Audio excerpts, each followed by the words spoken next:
Jim. I see Ken is in the house and Rob.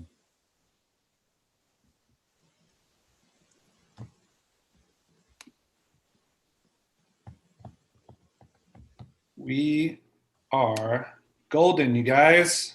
Yeah. Straight up 10 o'clock. All right. Well, so we're streaming on YouTube. Everything's looking good. Welcome, right, everyone. Cool. Welcome, everybody. We have folks muted just so that we don't, again, have everybody talk at the same time and wind up with pandemonium. But we're going to talk about projects. I thought that was such a great chat that we all had last week about practice, and Ben was obviously amazing as always. And it led into a discussion about projects and projects as a part of practice. And as I kind of think back on it, I think both Rick and I, looking back on our kind of photographic journey, projects play a really big role in that, in sort of pushing that ball forward, having a goal to accomplish, and working to just, it's a reason to get out there practicing. And I have done some projects that were, finite projects. Well, I'll show you some images. Rick has too. And then I have some projects that are just kind of ongoing. And then we're going to introduce an opportunity to all kind of do a project together, something we've been thinking about in this time where we can't really be doing workshops. So we'll throw that down somewhere in the middle here too. Woody, do you have anything you want to put in before we get rolling? Yeah, just apologies on the link thing. We got a chewed up link from MailChimp and it went out, and I tried to fix it. Hopefully, obviously you guys are here, so it worked for most or some. Welcome those on YouTube. And we're going to be announcing some stuff today, so look for some more links coming your way soon. And big thanks, of course, to Woody and Rick and Darren for helping me make this thing happen. It's a lot of fun these Tuesdays, and we all look forward to them. So, for most or some, welcome those on YouTube. Whoa. Oh, all right. Woody's got a delay going on the YouTube feed. All right, so let's jump in. I'm going to share my screen and go through. Well, hold on. Let's make sure I'm in the right spot here. I'll go through a little bit of stuff with projects I've done. Of course, we'll do Q&A towards the end of this thing, but I'm going to go ahead, share my screen. And I can't. I got to reclaim the host here. Oh, I'm going to admit Arlene because she's waiting. For some reason, this thing with the waiting room is super annoying. Oh, there's more people popping in.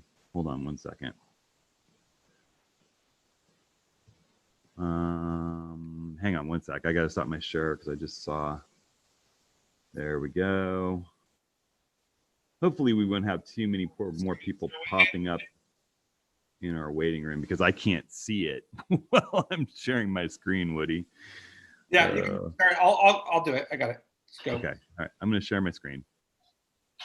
So here we go. I think, the first thing I would say that was a really big project of mine was back when I was still working as a lawyer. I was, some people may not know, but my first kind of career out of school was as an attorney in a firm here in Portland, and it didn't make me particularly happy, and so I wound up doing what I do now. And in part of that transition, there was a period where they were talking about opening up the Arctic National Wildlife Refuge to drilling, which of course is sort of in process right now. But at the time it was blocked by a single vote, and it was kind of hanging in the balance. And as I transitioned into doing more photography, I decided to go and do a project just photographing, what the Arctic looked like. With a couple of friends, we got dropped off on the north coast of in the coastal area where they want to drill the 10002 area, right near the Arctic Ocean. And we did a traverse over the Brooks Range for 2 weeks unsupported in this just ridiculously wild place. And it was this crazy photographic journey, just sort of photographing what I found there, the beauty, the wildlife, the caribou herd, and just, went through it. And that wound up being kind of an impetus to up my photography game. And, I studied a lot of books, other wildlife, naturalist photographers, landscape photographers, Art Wolfe, before I took off on this. And I tried to kind of keep some of the things that he was doing in mind. You can see I was using graduated neutral density filters. I actually was carrying film cameras and digital cameras. It was kind of in my transition phase. So I had a kind of an all manual Nikon FM3A with me with some lenses I could share with a D200. And it was a real amazing trip for me. And it cemented photography as a passion for me, taking this adventure and then coming back and sharing this place that not very many people have an opportunity to go and see, something that's huge in the news, and people were often seeing misrepresentations of what this place is like. And it's truly the wildest, one of the most beautiful wild places I've ever been in my entire life. Here's, tracks from caribou generation after generation, year after year, coming through these passes from the south side of the mountains to the north side of the mountains. So that was a big trip for me. And it also, this image was a handheld panorama at about 105 millimeters of the Brooks Range from the coastal plain, that place where they want to put all the oil rigs. Having the ability to shoot panoramas with those early digital cameras that were only 12 megapixels.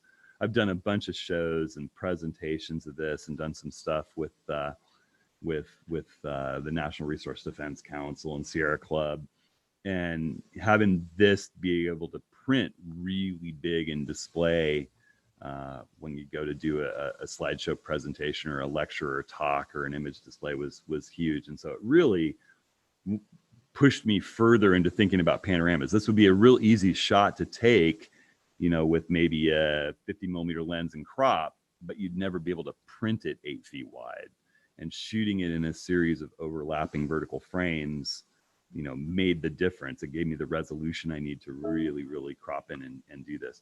So then when I got back, one thing I did was I went and took a workshop and became friends with Bob Christ, who wrote a column in Outdoor Photographer for years and years, kind of a famed National Geographic photographer. And I went and did a travel workshop with him up on the north coast of Maine. And it was really cool because he shared a ton of his tips and tricks and knowledge from years of shooting, and did some hands-on training sessions, and yet sort of ran the whole thing like an assignment where he was the photo editor for a publication, and you're supposed to go out and find your own story of the mid coast of Maine. And it was this weird summer where it was June, and yet we never saw the sun. There was one day where I saw the sun at noon for about a half an hour, just fogged in. And the Mainers were losing their minds because normally they're out on all those little islands enjoying boat trips and fishing. And it was just socked in. And it was June way up north. So the only time you could get blue hour, his whole thing was you're only going to get really interesting landscape images at blue hour. And blue hour was at like 4 a.m. and 10:30 p.m. So it was just brutal. There was almost no sleep on this trip. But I went out and sort of found my own story of Maine on this trip. And I feel like working with Bob really pushed my photography, and it pushed me to connect with people to do a story like that. I met this lobsterman. I can't remember his name now, but he actually let me go out on his boat with him. I met this guy who had this tall bike that he built. He was in a coffee shop, and I had him ride around in circles and practice panning. This guy out fishing in blue hour got him to light a cigarette for me. Just this whole little north coast of Maine thing really kind of worked for me to push me.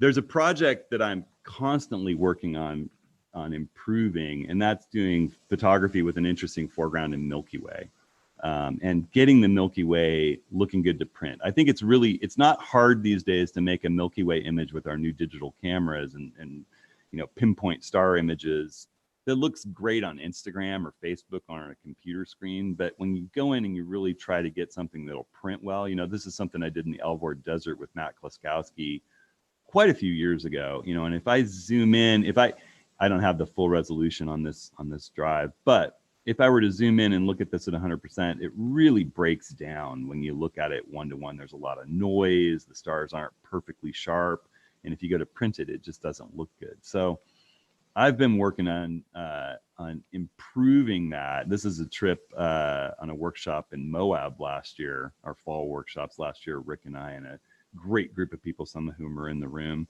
And we actually lit double arch with these Lume Cube panel lights bouncing off the back wall of the arch, and shot the Milky Way through it.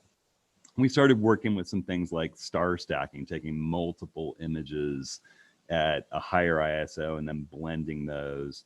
And then recently I've been practicing here around the Cascades, doing some stuff with actually using a tracker and doing multiple images. And I've been working on that quite a bit lately. This was just a couple months ago with my family up at Mount St. Helens.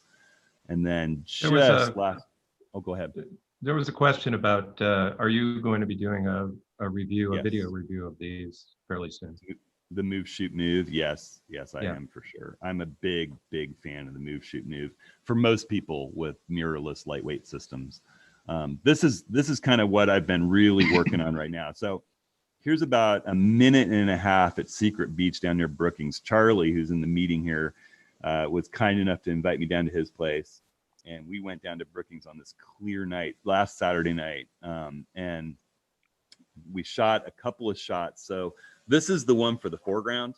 And we put a little bit of light on this beautiful sea stack, just subtle, so we could have some shadow detail that's sharp, and focused in on that using a light to make sure we were razor sharp on the foreground. And when you shoot a minute and a half with a 20mm lens, you're going to get some star blur. It looks like the stars are in motion, but it's really the Earth turning, obviously.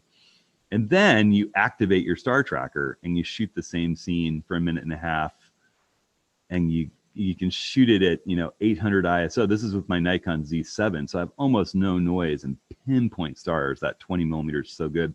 So I haven't actually had time since I got back, but I need to blend these two images and get the razor sharp foreground and background. And it's just one of those things where I keep kind of developing to where I'm like, I'm getting to where I'm getting to be able to think about doing some stuff where I can print big things of the Milky Way. They're going to look great. Here's the Comet Neowise, the same techniques that I have been, honing with the project on Milky Way, paid off photographing the comet, and some of the same kind of scouting things. The other project that's kind of ongoing with me is with teaching these workshops. I get to get out with fun people in these beautiful places. And I love putting my workshop participants in the frame. I've always enjoyed putting people in landscapes. And so that's become a new focus of mine, is photographing the photographer enjoying their craft. So here's Al Akins, who's in the room, and Olympic National Park at Ruby Beach, framed in there in that arch at Ruby Beach. We did a little lighting. David Archer, who often runs workshops with me. I'll just run through some of these fast. Over the past few years of workshops, there's just been some great opportunities to photograph a bunch of wonderful people, including here's Rick working in Death Valley. And, it's such a joy to get out with people really enjoying honing their photography and their craft. And it's been fun just, this is this ongoing kind of project of mine, which I wasn't even thinking of in the beginning, but it works out being nice marketing images for me at the same time. And so you can just see, I think having these projects where you're thinking, oh, that's a wonderful thing to add to that bunch of images that I'm working on in my project. So I'll just run through the last of these, and then I'm going to have Rick jump in and talk about some project images of his. Oh, this one, David, sorry, I had to throw it in. I was really taking a photograph to show how tall these tripods are and how awesome they are. And it winds up making David look kind of Lilliputian. He's like, don't show that photo of the big tripod. David's not a small man. That's a big tripod. I love this one of Dave Hancock too. It was just fun. The surf going through the reflection. Rebecca, I know she's here. I think I have a few shots. Oh, this was a great night. Was that not an amazing night, Rick? Yes, it was. That was a lot of fun. It was a lot of fun. It was fun to set up in, a year ago, just about a year ago in Moab. That was a beautiful night. And this is the last workshop before COVID had me kind of shut down doing the in-person location workshops. There's Bill shooting out of the helicopter. This was Kauai, and it was a beautiful workshop. Charlie out there working in we got hit by one of those little Kauai thunderstorms. Yeah. All right. So now I'll let Rick walk his way through his project here. Yeah, so I've got two to show today. The first one, when I moved to the Portland area, I had never really spent much time out in the Columbia River Gorge. And the more time I spent out there, the more time I fell in love with it. I mean, I used to go for motorcycle rides on the weekend just to go as far out as I possibly could. I was starting to get more into photography, and Ben came to visit me once, and we were out talking about it. And Ben actually said, "You should make a project of this."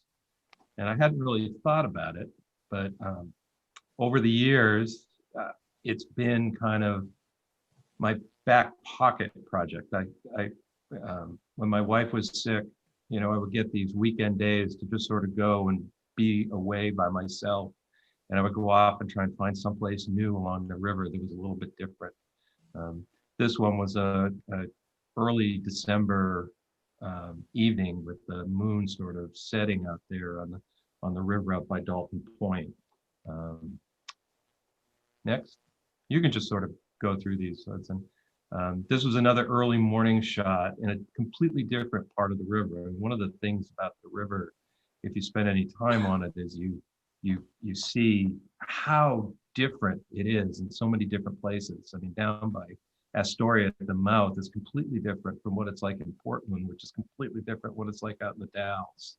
And you go further up into Washington. I mean, this river just captivates me. And a lot of times when I'm sort of in a dead end or a bit of a rut and I want to get out of it, I'll just go out on the river and shoot. This one is actually right off the highway. There's a little rest area. One night, my friend Brian Matisse and I were out there. And, Rooster Rock. beautiful barges just sort of, coming by with the tugboats. And, one of my dreams one day is to actually hitch a ride on that, on one of those tugboats, because as you drive along the highway right next to the Columbia, you see these all the time. Yeah. I want to go with you on that. I really, really Yeah. do. And I'd like Yeah. to set up time lapse and just run a Yep. time lapse of the river. I actually may be out here this afternoon, right here, kiteboarding with some friends, late afternoon today. The wind's going to be blowing from the east. And this is just a beautiful stretch of the river, opening in the mouth of the gorge right there. Yeah. And so, the thing about this as a project is I don't quite know what it's ultimately going to be. I'm just sort of out there just trying to get a sense of how do I capture this magnificent river? And if you've ever been on it, you know how beautiful it is. It is. You drive along some of these cliffs and it's like, what was it like when Lewis and Clark came down through here? And, this is the Vista House, which is just about 30 minutes, 45 minutes from Portland. Yeah.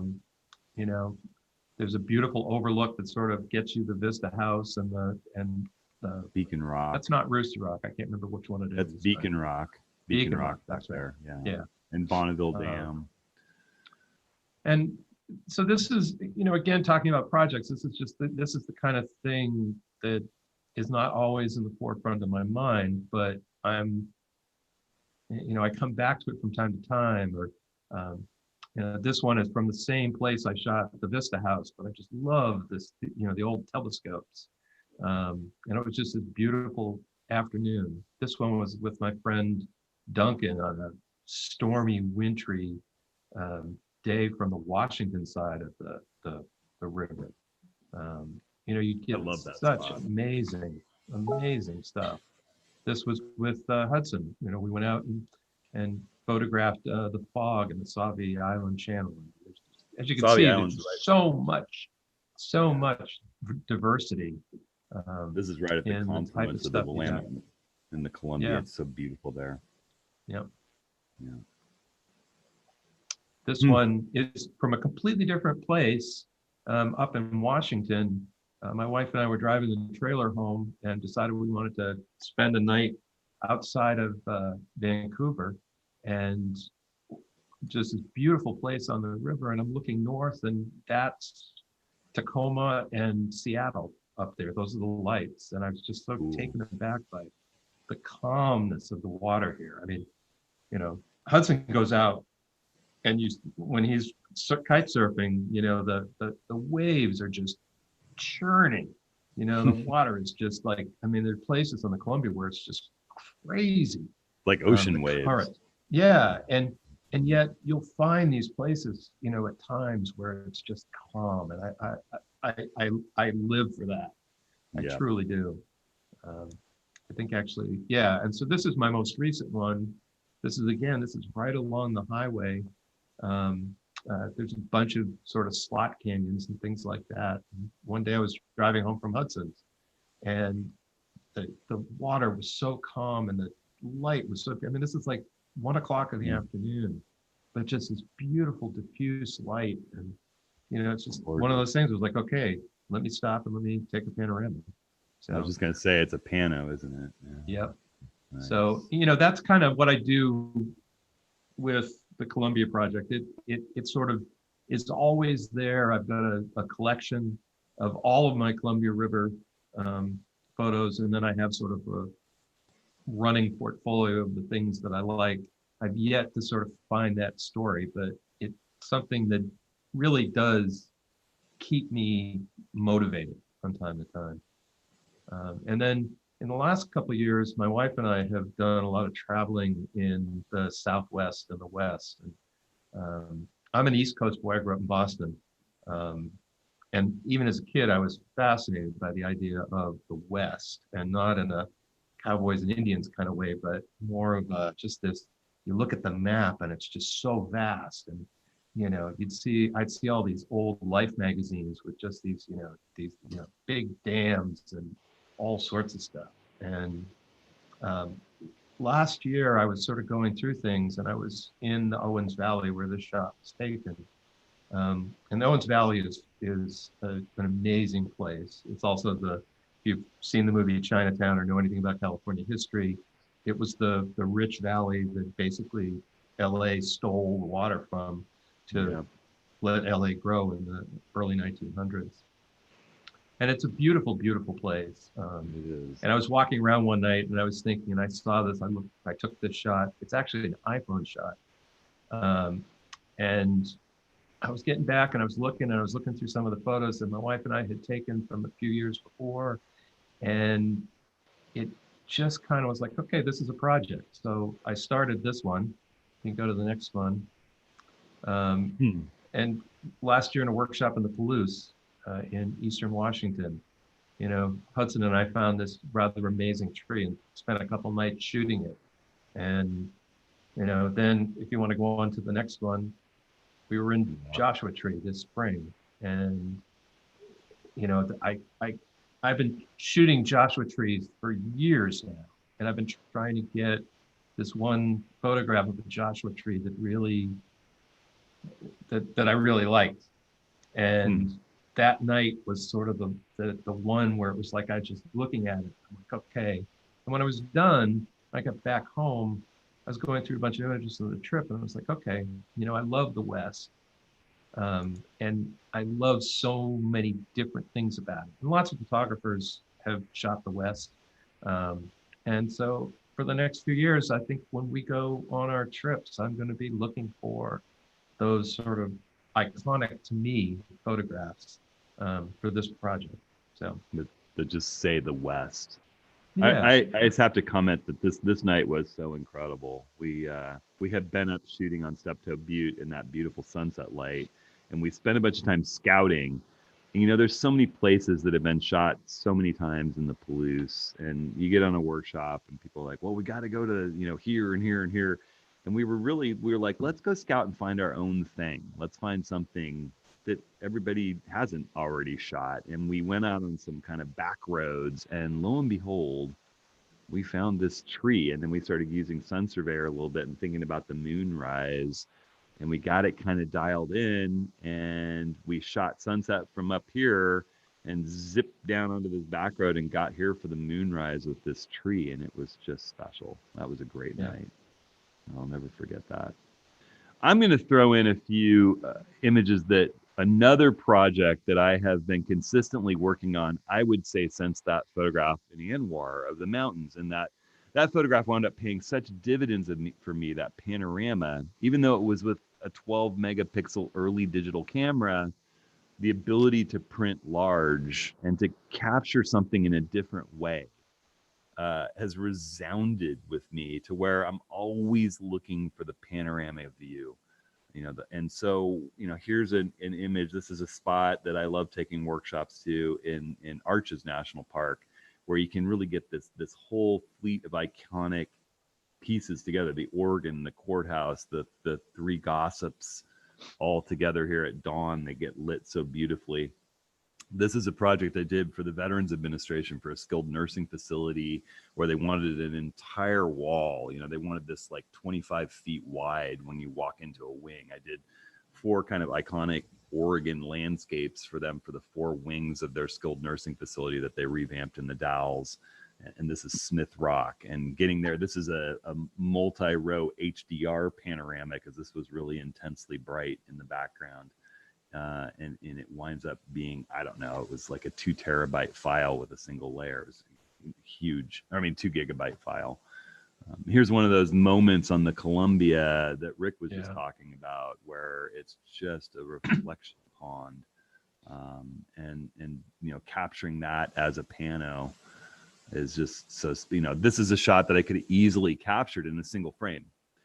But this, with a wide angle, this peak, Cerro Torre, this famed Patagonian peak here reflecting in Lago Torre, would be much smaller in the background if I shot it with, say, 20 millimeters. Instead, shooting it at 50 or 60 millimeters in overlapping frames, I get that different viewpoint, that narrower angle, that longer lens gets you, and just overlapping those frames, I get higher quality. This is printed huge at On1 when you walk into their offices. It's up on their back wall, and I'm really, really happy that they enjoy it as much as they do, having that as a big 8-foot wide print. This is an image I basically went on a ski trip to Mount Whitney a couple years ago just to recreate, because I did a pano of it so long ago and didn't know what I was doing, and just wished I could have it back and do it again. So I literally kind of organized a trip with my cousin and a good couple of friends and did a backcountry ski trip up Mount Whitney spring before last, just because I wanted to be there at dawn for this image and have the moon in it. You did go from the highest point in the continental U.S. to the lowest in the space of 2 days. A day. Yeah. The first time I did the trip, we actually went from the summit of Whitney to one day, went down, packed up camp, skied to the car, drove to Badwater, and spent the night. So we went the highest point in the contiguous United States to the lowest point in the Western Hemisphere in a day. Crazy. So panos are just a big part of what I do. And when I see a scene that's spectacular, even if I could capture it in a single frame, I'm often thinking, I want the highest quality frame image of this I can get. So I'll start setting up in overlapping frames to capture it wider. This one I need to crop some of the people out of here, but it's a 300 megapixel panorama. Or you can capture a wider scene. Everybody's seen that shot, right? It's not surprising to see that image, but this one is not even possible to capture with a fisheye. And if you did capture it with a fisheye, everything would be warped and distorted. So, when I get in front of something special, I often think panorama, or sometimes I go on projects to capture the panorama. This is one that literally for several years I was tracking, when is the new moon going to be rising over Mount Hood from this point that I love. And, it was this one February, it showed that it was going to line up, and I really didn't know whether the weather was going to work out, but I snowshoed up, snow camped near the top, and was there thinking of this panorama. It's like a single photo project that I worked on for years, thinking about. And then when you've got that skill set from your project, suddenly you're faced with an interesting scene. This was filming a documentary on Denali, and all of a sudden you can pull it out and exercise it in interesting ways. This is a 360-degree panorama with a 14 millimeter of the team that we were filming on Denali. This is Billy Long, and you've got this. This is the same set of bags on one side as it is on the other. The same 2 people on this side as it is on the other. Pretty crazy. So fun stuff, or a commercial project. I was doing some stuff for an off-road truck manufacturer or off-road parts accessory company, and they wanted big images for their trade show. So just whip out the panorama stuff. So, and that kind of leads, I'm going to jump out of the screen share here to a quick chat about a new thing that we're talking about doing. Woody, do you want to kind of introduce some of that? Yeah. So we're super excited. Something we've been talking about for a few months here, and that is projects. And the way we've been thinking about it is, workshops are great for being about a place and being with a group. And these office hours are great for being about specific topics, but the group can't really talk because we've got up to 100 people in the room. So we've, over the course of the last couple of months, developed this idea called projects. And the projects will be single topic, week-long courses that are interactive from your home. Hudson will present at the beginning of the week. We'll all go off and participate in the project, checking in and out during the week. And there'll be various question and answer sessions. There'll be a group chat on WhatsApp, and there'll be small groups of 10. So it's really a chance to connect with other photographers, get personal feedback from Hudson and Rick and the rest of us, and hone in a specific skill set. In this case, we're launching with Panos on October 22nd. And there's a discount. And the reason I've been kind of holding it back here is because I wanted to give you all first dibs for being faithful office hours attendees. So until the 1st here, a couple days, we have a little discount set up. So anybody that wants to join can join. What you get is every resource Hudson has about Panos. So from a curated YouTube list all the way up to the Pano course, the simple panoramic ebook that Hudson and Rick wrote, and then everything I just talked about, checking in and out, question and answer sessions, lectures. Basically, we're throwing every resource we have at you to help you hone in on that specific skill. And there's going to be other ones too. Part of the sign up here, you were asked what skills you wanted to learn. And so low light, stars, people, street, landscape was a huge one. We hope to tackle a lot of those things. So I'll give it back to Hudson. And I'll just jump in. I don't want to make it too much of like an infomercial. I want to keep on with our meeting and do Q&A. But I would say that, I personally have been missing the interaction and the workshop where you're all out on a shared mission. That's my favorite thing I've ever done professionally. I just love getting out on the workshops. And I know Rick feels the same way. And I know David feels the same way. And I think we're all missing them. And I know there's a number of people in here that are regular workshop trip compatriots who feel the same way. So I've been kind of, bouncing this idea around and just trying to come up with a way that we can get some of what's best about that without us all getting in little tubes full of people that potentially have COVID and sharing some virus we don't want to share to get to these beautiful locations. So the idea being that, we all have something interesting to photograph around us. If we can get together in a meeting that's small enough, group of 10, where we can all have that interactive group discussion and cheer each other on and look through each other's images and have regular link ups, and then all be on a WhatsApp group where we're sharing images or video or questions, and everybody's checking in with everybody through the whole course of the week. Well, we can make connections, we can make friends, we can work together, we can learn through seeing through each other's eyes, and we can have a good time at the same time. So that's kind of what the whole goal of the thing is. And also, a couple of weeks before it starts, I'll send out a video that describes everything that's sort of expected in the process. You get as much out of it as you want to put into it, but there will be regular check-ins. There'll be a number of Zoom meetings like this, but small group where we can all talk. This intro video will have some new and updated thoughts, basically kind of an update to the Advanced Panorama course with the new software that we have available to us and some of the new just thoughts that I've had since I put that course out. I probably need to do an update to that course, and this video will share everything that I'm thinking of including in that. And then Rick and I are just excited to interact with all of you guys and make it happen. So, all right, moving on from there. Should we do some Q&A stuff? Yeah. Let's see, what have I got in here?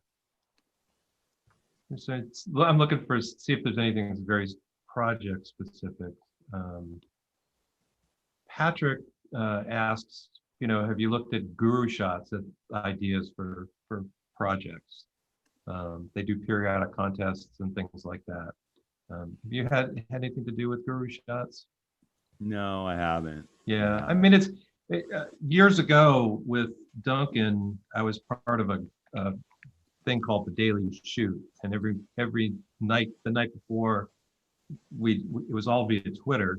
You would post a topic, and then people would go through and shoot for that and post the images. And those are nice ideas for sort of ad hoc project things. Trying to get you to think about something different. Guru Shots is sort of like a huge version of that. They have like 20 or 30 themed projects that go on, some for a week, some for a month. I would say that anything that can get you thinking outside your box is a really good thing to do. Yep. So.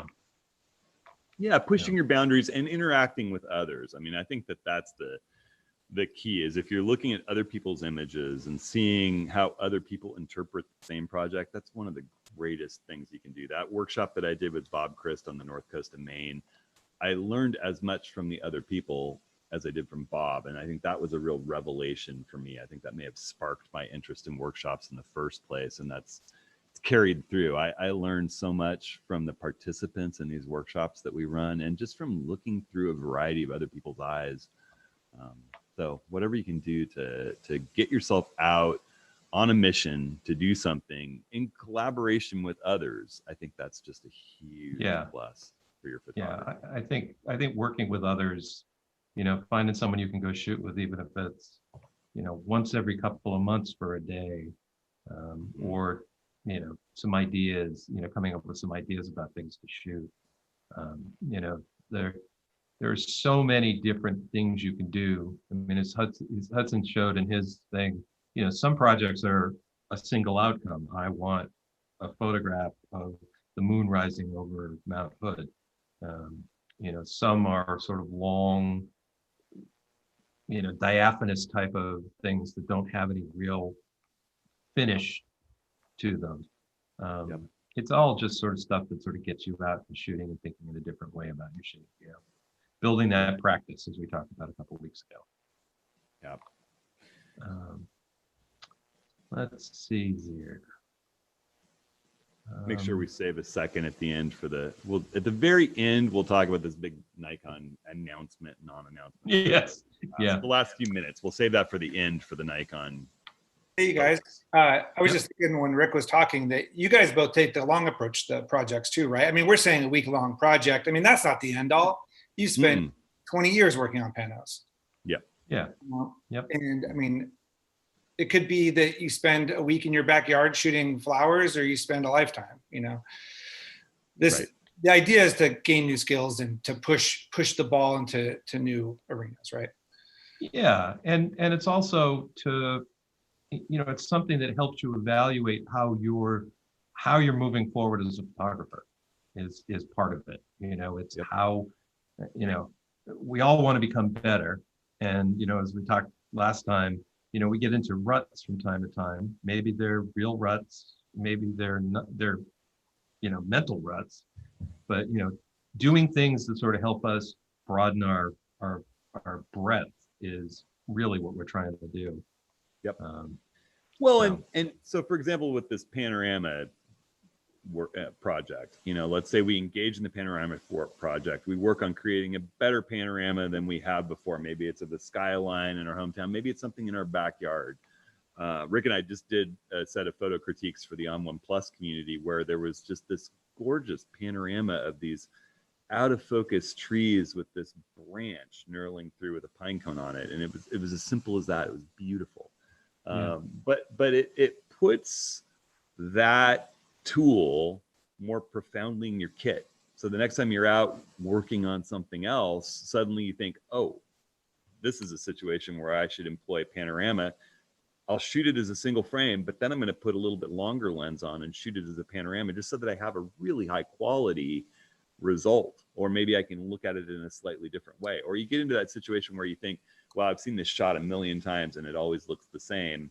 maybe I'll use a panorama to create a slightly different look to it. It just is hopefully going to add another tool to your kit that you keep engaging with through the process. So Would it matter if somebody's brand new to panos or kind of mid experience or very experienced? if you go look at I think I wrote the intro in a way that encourages anyone at any level, even if you want to do this project with your phone.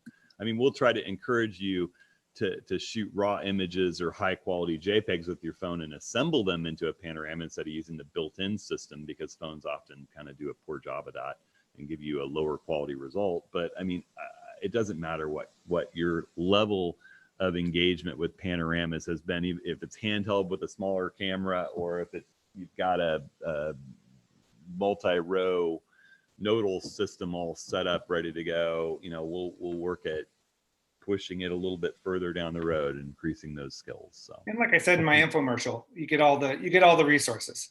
there you go. Yeah, so you get the intro books and everything. So for the next few weeks, you can brush up on all the basics, and feel free. We're always available to answer questions, right? Hudson answers emails all day long and YouTube comments and I'm stuff. a little behind at the moment, but yeah, I do. Yeah. So is there any other project related questions from the Q&A? Actually, the only one it's not necessarily project related, but it kind of fascinates me. And it's one of those things that, might get people, again, thinking about something different to do. Norman asked if there are any suggestions for people photography given the COVID restriction. Well, it's an interesting time for people photography because you can capture images that are sort of iconic of this period. I think that the distance that people are placing between themselves and others, and the face masks, and there's so many things that are kind of interesting about this time that you're going to look back, hopefully not that far in the future, and say, oh, that was that time when we were really dealing with that, with that pandemic worldwide. I think it creates an opportunity to capture people in a different way in this moment of distancing. And it's a challenge. That's an interesting project to try to capture images of people that speak to this moment. I think that photographing people, there's multiple ways of going about it. There's that surreptitious kind of capturing the decisive moment and just being in the right place and capturing it. And then there's just approaching people and catching a rapport with them and photographing them, finding a way to disarm and capture their true selves in the frame. They're two different skills, two different complete methods. And I think that it's important to push yourself to try to connect with people and capture a good image of them. If you're interested in photographing people, work on connecting with them and engaging them in the process. Yeah. Darren says that his 2-year-old is how he's practicing people photography right now. Well, and 2-year-olds are tricky. It's tough. You got to have good tracking because they're in constant motion unless you catch them sleeping. I think that my 4-year-old's even faster yet. I've been using him to practice panning and autofocus tracking and check modes. I'm like, run. Well, my 2 and 3-year-olds, they're constantly willing to run for me, which is good. Yeah. Well, I see DC's in the house. Good to see you, man. Let's see. I have one, Rick, on the people front. Okay. Somebody asked, when shooting people, is it better to ask permission or forgiveness? And from a journalistic sense, if somebody's in the public space, you're free to take a photo of them as long as it's not for commercial use. Mm-hmm. So somebody was asking whether you have to go up and get a waiver signed, I think is what they were asking. You don't. No, and this is a question I answer quite a bit, and it's where the legal past blends with the creative present. And I think that you essentially don't need a model release unless you're selling something through the use of that image. So to put it on your own website as a portfolio image, it's totally fine. To even sell it to the newspaper to highlight what's happening presently, an editorial image, it's fine to use without consent. These images of of news breaking events, the people, you know, being clubbed or being arrested, or, you know, whatever happens to be happening to somebody that a reporter is there with a camera and captures the image of, they're not signing a release to get that image in use. It's only if it's going to be used in a commercial purpose to sell something. Is a print commercial?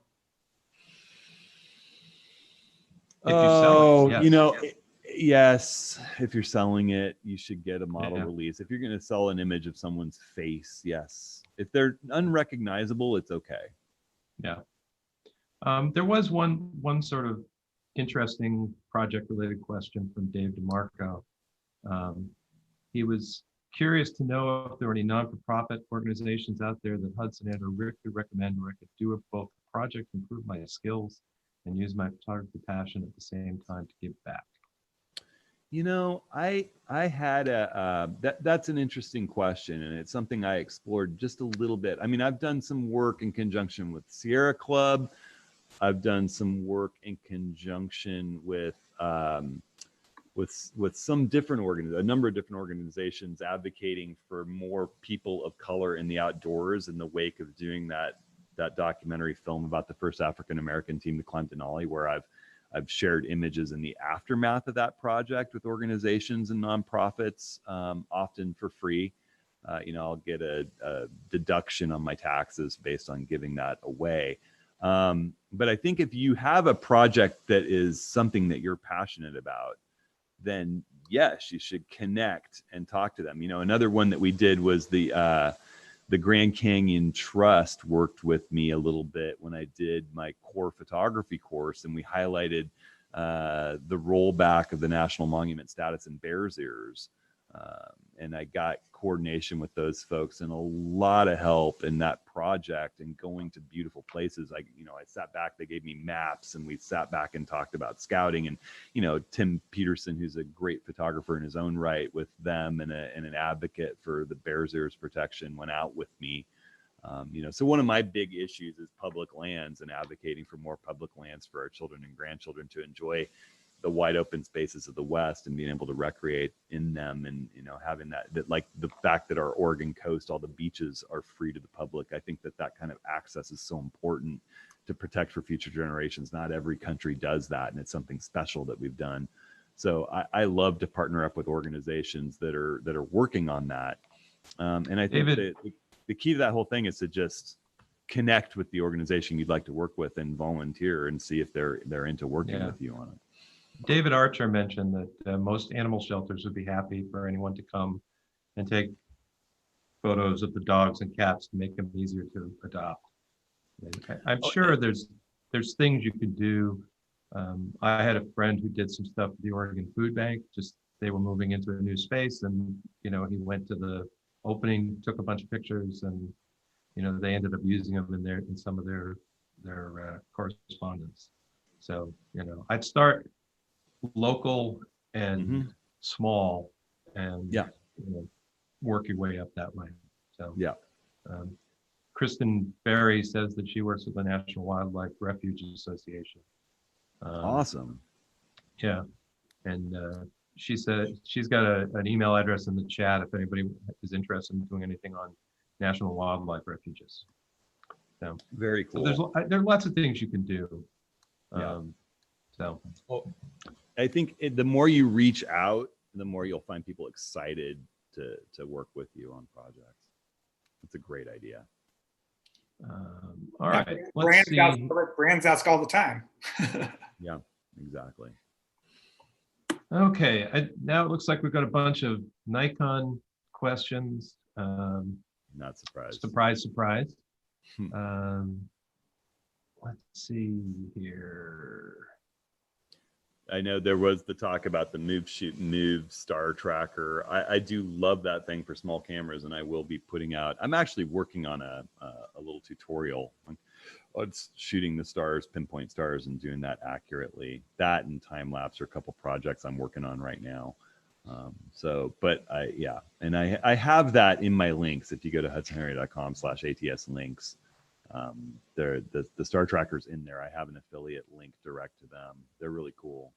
they're made in China, but the company's really responsive to user input, and they get right back to you. The guy in the States that I think designed it is really responsive. So Um, so Denise asked if she bought a Z6 and she's been patiently waiting for a macro lens. And do you have any recommendations?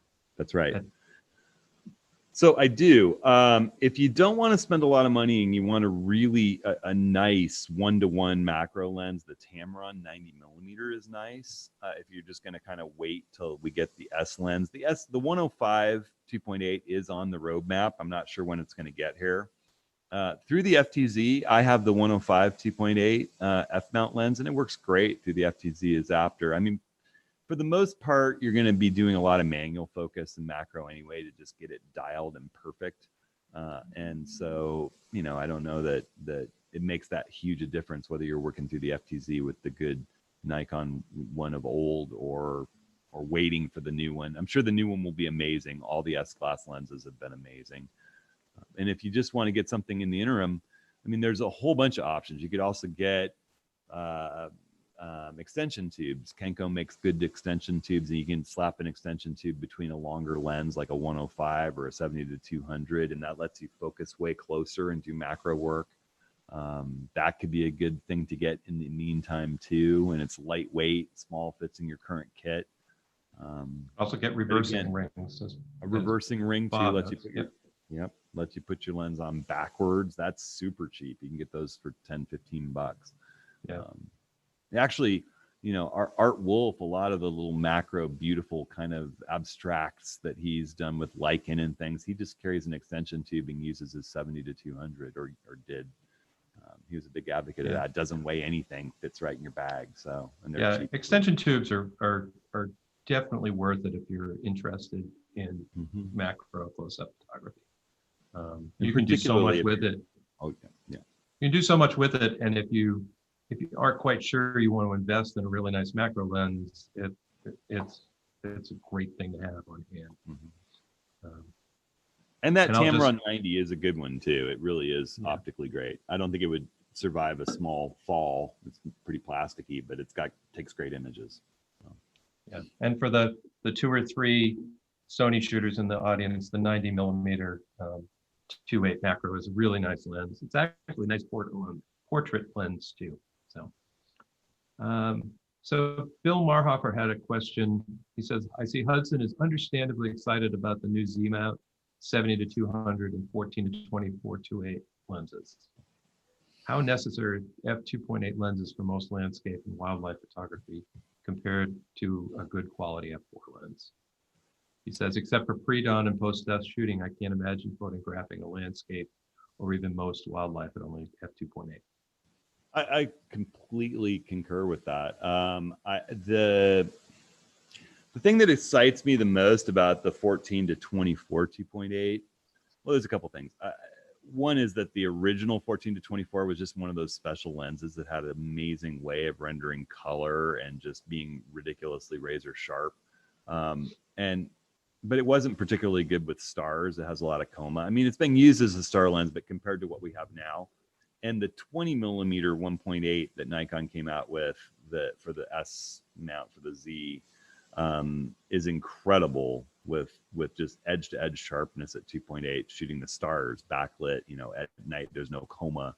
It's really the best star lens I've ever used, and they're kind of making the same claims about that 14-24, and I would love to have 14mm with that ability, because that's, if you think about percentage wise, going from 20 to 14 is a huge percentage increase in how wide a view of the world you're looking at.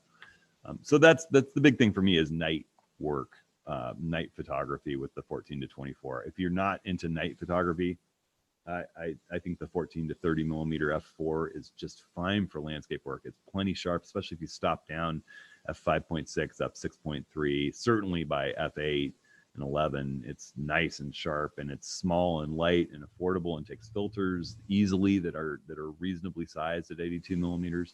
And I think that it's been exciting. You know, I have no desire, for exactly the reason Bill's asking, to buy the 24-70 2.8. I know it's optically the best 24-70 2.8 out there, but the 24 to 70 f4 is half its size, less than half its price, less than half its weight, and razor sharp edge to edge.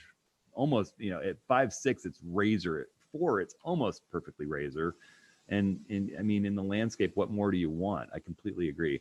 I think with wildlife, there are times where you really are limiting yourself, like with birds in flight, you need 1/1500th of a second. And even in, you know, not pre-dawn, post-sunset, even in the really good light, you wind up at a high ISO. And so having that faster frame rate with the, or having the faster wider open aperture to let more light in, it does make a difference. And in shooting kiteboarding, we did an ATS video where Charlie and I were shooting kiteboarding on the Pistol River. I went on a little kiteboarding session when we did our Milky Way shoot, and I shot with the 24 to 200 that Charlie has, the variable aperture f4 to 6.3, and then shot with this, and both of us did, and it's just surprisingly high quality, the 70 to 200. And shooting wildlife or a sports action subject and having a little bit more shallow depth of field, a shallower depth of field as you're shooting, and makes your subject stand out even more, and it lets you keep a lower ISO in that dimmer light. Say it's an overcast situation, you don't have to bump up to 1600 ISO. The difference between 400 and 1600 ISO is huge. Even more so, the difference between 1600 ISO and 4000 ISO, even more huge. So it does make a bit of a difference for the longer lens. Rob asked along this line, would you rather have OK optics and f2 or incredible optics and f2.8 for night photography? Oh, I'd rather have incredible optics than f2.8. Yeah, I would agree with that. Yeah, for sure. So we're almost done here. So we should probably have you talk about the Nikon. Opine about the announcement of an announcement. This is okay. So they announced that they're gonna have an announcement in 2 weeks about when they've named it the Z6 II and the Z7 II. And it sounds like we don't know a whole lot of details, but the Nikon. We know no details. The only details we know is that I think it's October 16th. Is that right, Darren? 14th. 14th. They'll announce something, and who knows? Sure. Maybe they'll announce. They're going to announce again. So there have been a lot of, you know, sort of the same rumors and leaks coming out that it's going to have the same sensors, that it'll have a deeper buffer, it'll have a faster frame rate, it'll have improved autofocus, and it'll have better video recording, including 4K at 60 frames a second for those that care. That's a big deal.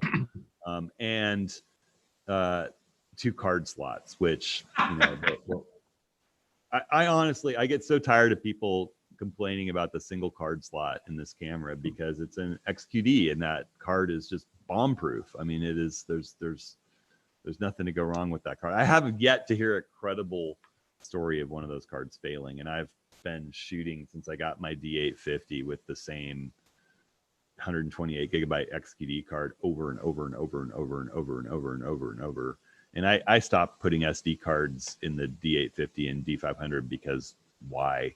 It's just slow and it's prone to damage. So I love the XQDs. So that's my take, is that that's not a big deal for me. I know that there are some wedding photographers and people who are, you know, Annie Leibovitz is getting $100,000 as her day rate. Sure, maybe you want to put those images on dual cards. Why not? But I think she's shooting tethered. She probably is. I'm sure she is shooting tethered. Yeah. Except maybe the one of Bono getting off the plane in Tanzania, you know. Yeah. But yeah. That's my take, is that I think dual card slots were way more important when the cards were more prone to failure. Like compact flash cards had those crazy little prongs that could get bent, and then you were in so much trouble. And the SD cards just kind of fall apart after a certain amount of use, and they have failures. XQDs are just built to like military specs. They don't fail. So yeah. Are you expecting anything, any other improved autofocus, you know, anything along those lines? They say improved autofocus and improved eye detect. I don't know. I feel as if the autofocus has gotten so much better with each successive firmware generation to where we're at right now. I mean, for any erratically moving subjects where I'm tracking and the camera's moving with the subject, I don't have to pick a point or anything. The camera just knows what I'm tracking and it nails it. I mean, I was blown away with that shoot that we did, Charlie, in the Pistol River. That, you know, I basically never selected an autofocus point except for those rare situations where maybe there's two kiteboarders way out in the distance and I want to capture them and their kites, and I could just suddenly activate a tracking box and say that's the one I want, and then you know, otherwise the camera doesn't know which of the two to choose. And if you're filming something that's moving way out, the camera has a harder time grasping what's important. But if you're moving the camera with something that's moving at the same rate, it knows, it just gets it. So there's a little bit of, you know, it'll be interesting to see what they do with improving all that. Definitely will. Okay. It's just gotten, in the very beginning, it was sad. It was, wow, this is really hard to track moving action with when it first came out and I first got it in my hands 2 years ago. And today, the same camera, I have no problem shooting birds in flight, fast moving sports action, my kids running around the yard, panning shots with blurring the motion and using a slow shutter speed. That stuff all works great. So. All right. Well, David said he had an XQD card failure, and a couple of people are asking about CF Express cards. Wait, David had who did? David Archer, you did? Let's put him on. You still have audio? Yeah. Tell What us happened? the story. Yes. There you go. Go for it. Yeah, it's a Lexar 64 gigabyte card, and just went bad. And Really? Yeah, Huh. and sent it back, and I've been going back and forth with them since January. They're supposed to give some sort of a refund, and I've been shoved from place to place, and Lexar sent it to Micron, who's the new owner now. They don't make them anymore, but anyhow, so I'm still in the process, but this has been going on since January. Well, And dang it it. is very unlikely. I had a bunch of just- the cards. And You didn't stole lose one any. of my talking points, David Archer. Yeah, Was it I didn't lose any bad image. from the start? no, Oh. and I didn't lose any images. It just, you know, after It quit taking images in the camera. I think I downloaded them into Lightroom and then went to reformat the card. And when I put the card back in the camera, it got that message card not found. And, you know, tried to reformat it, tried it in all my different cameras, nothing. But it is very unusual. It is I- unusual. 6 or 8 of them, and all the rest of them have been bulletproof. Yeah, mine have all been bulletproof, that's for sure. And I know Tom Hogan writes about how bulletproof they are. He has a great piece on the internet about it. Well, you're gonna have to email Tom Hogan though, because he's also a big proponent of it. I've never heard a credible case of one failing. So you're the outlier there, David. So Right. now I can David. say, well, I only have ever heard of one. And I swear I didn't spill beer on it. Well. All right. It wasn't any of that good Southern bourbon either, huh? I don't think so. All right. Well, such is life. Well, do we have anybody with any pressing issues before we wrap up? This has been a great session. I think I we're think all we'll- set. Woody, We're you gonna want to do take us another- away? Yeah. Thanks, everyone. It's hudsonhenry.com/projects. Yeah. That's it. All I got. I hope I would really love to see a lot of these faces in that project. I think we're gonna have a lot of fun. So, all right, everybody. Thanks so much for joining. Rick, Darren, Woody, thanks so much. And we'll do another one in a couple weeks here. All right. Thanks. All right. Take care. All right, everybody. everybody. Take care. Be safe. Have fun. Get out there shooting.